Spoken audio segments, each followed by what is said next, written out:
Môre, dis donderdag die 25 September en vandag gaan ons stilstaan by Genesis 3 vers 15, die moederbelofte.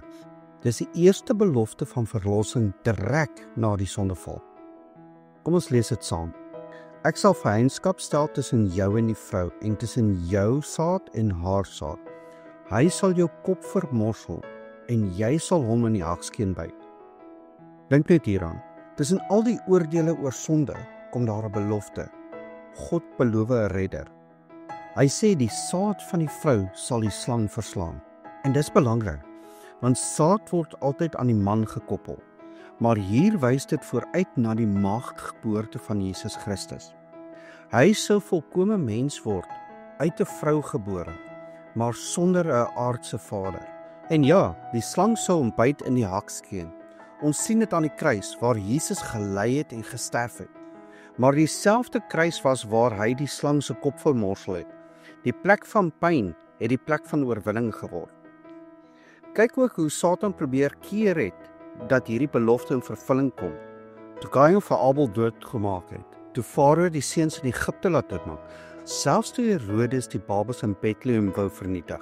Elke keer dink die vyand hy wen, maar God wys weer, jy kan byt, maar jy kan nie wen nie. En dit bring my by jou en my vandag. Hoeveel keer voel dit nie of die vyand hard byt nie? Hy maak seer, hy bring aanvalle, hy bring versoeking. Maar die moederbelofte sê, dit gaan eindig met oorwinning. Want Jesus het die kop van die slang vermorsel. Die kruis het dit klaar afgehandel. Kom ons bid saam. Vader, dankie dat U selfs na die sondeval nie die mens laat vaar het nie.